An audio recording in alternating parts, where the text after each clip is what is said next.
ሜይ 24 በዋሽንግተን ዲሲ የኤርትራ ቀን ተብሎ እንዲሰየም ተወስኗል። ሌሎችም ከተሞች እንደዚሁ ሜይ 24ን በተለያዩ አሜሪካ ከተሞች የኤርትራ ቀን ተብሎ እንዲሰየም ውሳኔዎች ተላልፈዋል። ዝርዝሩን በአጭሩ ነግራችኋለሁ። በዋሽንግተን ዲሲ ሜይ 24 የኤርትራ ቀን ተብሎ ተሰይሟል። የከተማዋ ከንቲባ ሙሪኤል ቦውሰር ይህን አስመልክተው የፈረሙበትን ውሳኔ በዛው ለሚገኘው የኤርትራ ኤምባሲ አስረክቧል።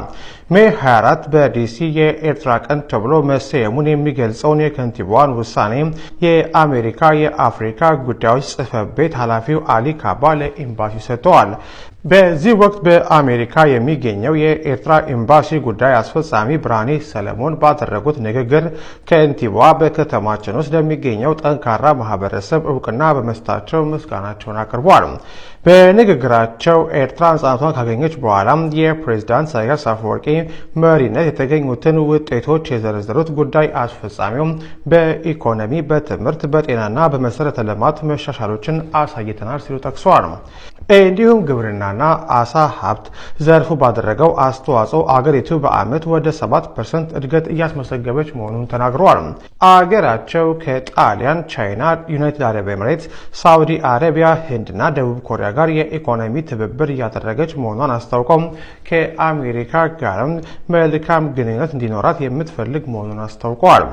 በዚህ ስነ ስርዓት ላይ የተገኙት የአሜሪካ የውጭ ጉዳይ መስሪያ ቤት ተወካይ ፕሬዚዳንት ትራምፕ እና ውጭ ጉዳይ ሚኒስትር ማርኮ ሩቢዮ የኤርትራን 34ኛ ዓመት ምክንያት በማድረግ የደስታ መልእክት ማስተላለፋቸውን በንባብ አሰምቷል። ይህ በእንዲህ እንዳለ በሌሎች የአሜሪካ ከተሞችም ሜይ 24 የኤርትራ ቀን ተብሎ መሰየሙን ለመረዳት ችሏል። ከነዚህም ከተሞች መካከል ሲያትል አንዱ ነው። ይህንን ስያሜ በተመለከተ የሲያትል ከተማ ከንቲባ ጽሕፈት ቤት ተወካይ ውሳኔውን በንባብ አሰምተዋል። በተያያዘ ዜና የኤርትራ 34ኛ ዓመት በዓል በተለያዩ የዓለማችን ክፍሎች በሚገኙ ኤርትራውያን ዘንድ ተከብሯል።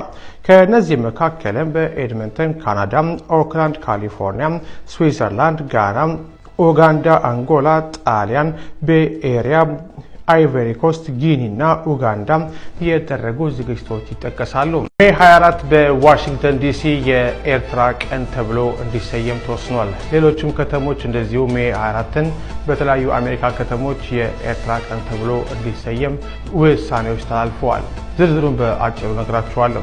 በዋሽንግተን ዲሲ ሜይ 24 የኤርትራ ቀን ተብሎ ተሰይሟል። የከተማዋ ከንቲባ ሙሪኤል ቦውሰር ይህን አስመልክተው የፈረሙበትን ውሳኔ በዛው ለሚገኘው የኤርትራ ኤምባሲ አስረክቧል። ሜይ 24 በዲሲ የኤርትራ ቀን ተብሎ መሰየሙን የሚገልጸውን የከንቲባዋ